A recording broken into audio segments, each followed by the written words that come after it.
Ladies and gentlemen, welcome to Malaysia Skyline Luge. Kasama ko ngayon ang aking pinakamamahal na asawa na wala akong choice kundi samahan siya kasi non-refundable ang tickets. Let's go! Ngayon nagsukat kami ng helmet dito fashion show, pero feeling niya yata Miss Universe kasi pinipili niya yung pinakabagay na outfit sa kanya.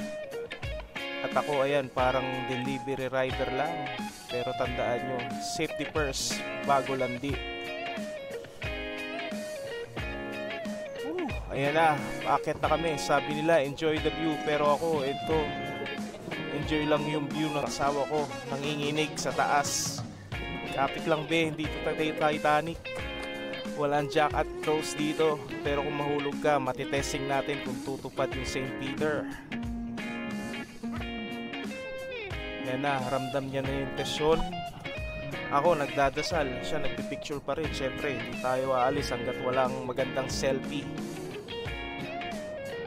Kung mamamatay man kami, siyempre sa ride, siyempre, at least dapat photogenic pa rin.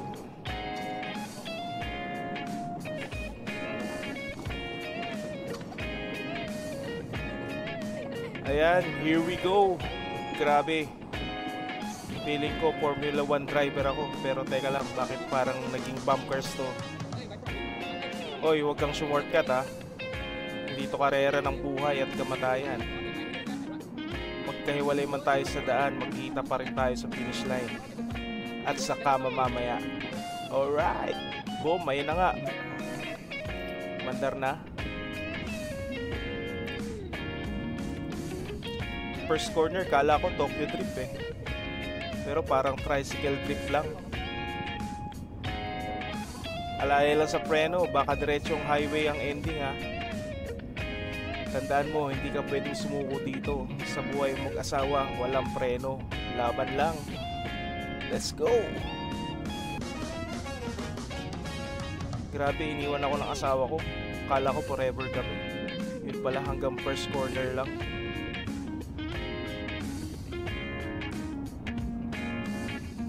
Oh, yuntin mo ko. Teka lang. Madali ah.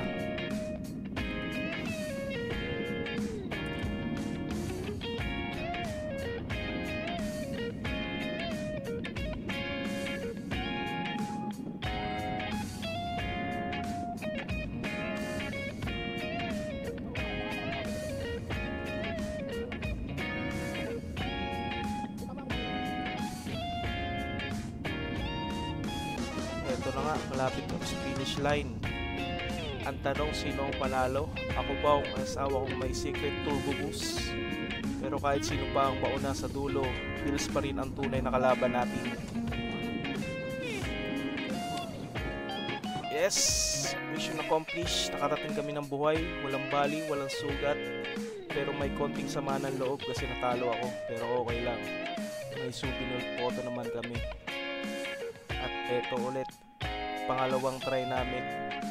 Nag-iba kami ng daan. Sobrang amazing talaga na itong lugar na to. So, masasabi ko sulit ang binayad nyo. Nga lang, lugi ang paa mo. Puro lakad ang gagawin nyo dito.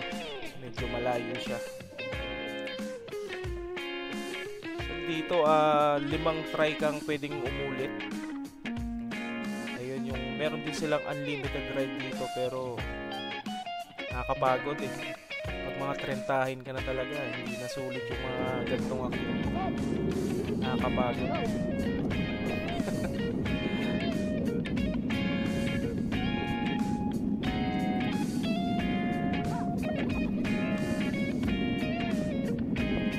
Ayan mga kaibigan, natapos din namin ang Skyline Luge Adventure. Lesson learned sa buhay mag-asawa. Hindi mahalaga kung sino ang mas mabilis. Ang importante, sabay kayong tumatawa sa bawat liko at syempre may video para may ebidensya sa mga apo balang araw. So ayun, hanggang sa susunod naming trip kung saan ulit magsubok ang pasensya at ang preno. Syempre at ang laman ng bulsa. Bye-bye!